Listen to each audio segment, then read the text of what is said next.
चेतना का स्तर, व्यावसायिक दृष्टिकोण और जीवन की गुणवत्ता। चेतना और अंतर्व्यक्तिगत संबंध, कॉन्शियसनेस एंड इंटरपर्सोनल रिलेशनशिप्स। भूमिका।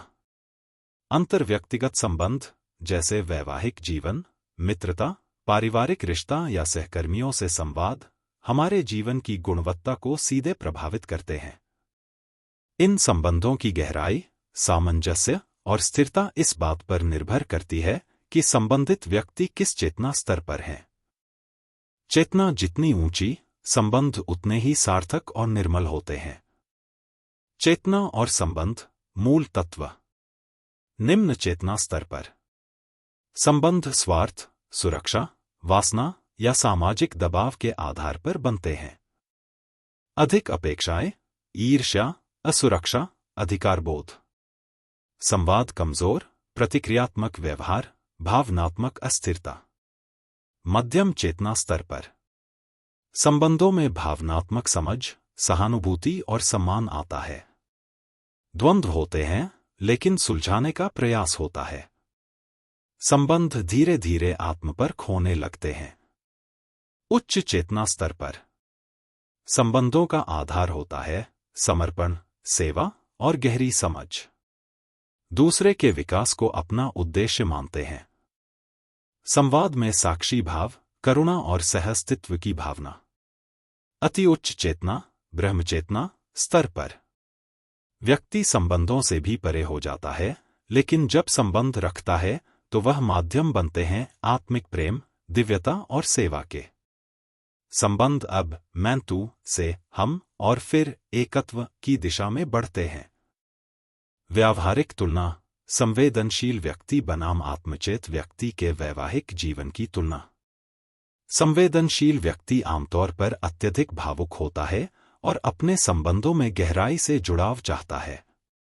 उसके लिए रिश्ते भावनात्मक सुरक्षा, सहानुभूति और साथी की सतत उपस्थिति का माध्यम होते हैं। जब उसकी अपेक्षाएं पूरी नहीं होती, तो वह जल्दी आहत हो सकता है और संवाद में प्रतिक्रियात्मक हो जाता है।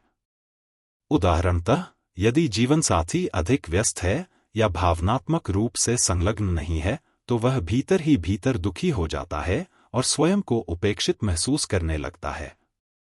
इस अवस्था में संबंधों में तनाव उत्पन्न होता है और यदि संवाद की सही दिशा न हो तो दूरी भी बढ़ सकती है। इसके विपरीत, आत्मचेत व्यक्ति रिश्तों को एक साधना के रूप में देखता है। वह न केवल अपने भावों को समझता है, बल्कि साथी की भावनात्मक जरूरतों को भी सम्मान देता है। वह प्रतिक्रियात्मक नहीं, बल्कि उत्तरदायी होता है। जब कोई समस्या आती है, तो वह उसे एक अवसर की तरह लेता है, सीखने, समझने और संबंध को बेहतर बनाने का। वह यह नहीं पूछता कि तुम मेरे लिए क्या कर रहे हो, बल्कि यह देखता है कि मैं इस रिश्ते में क्या सकारात्मक योगदान दे सकता हूं। ऐसे व्यक्ति के साथ वैवाहिक जीवन में करुणा, सहिष्णुता और आत्मिक जुड़ाव बना रहता है। संवेदनशील व्यक्ति की यात्रा अक्सर भावनात्मक अस्थिरता और अपेक्षाओं की पूर्ति की जद्दोजहद में होती है, जबकि आत्मचेत व्यक्ति रिश्ते को एक संतुलनपूर्ण और विकासोन्मुख यात्रा के रूप में अपनाता है। इस प्रकार चेतना का स्तर न केवल हमारे रिश्तों की गुणवत्ता को निर्धारित करता है, बल्कि यह भी तय करता है कि हम संबंधों से क्या अनुभव और क्या दिशा ग्रहण करते हैं। उदाहरण: संवेदनशील चेतना का दंपति। पत्नी भावनात्मक है, पति व्यस्त है।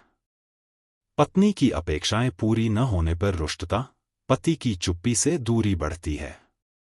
परिणाम: संबंधों में तनाव, परंतु फिर भी संवाद की कोशिश होती है।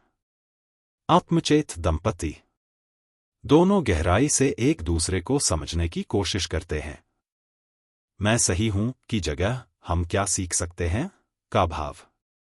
न केवल वैवाहिक रिश्ता, बल्कि एक साथ आत्मविकास की यात्रा।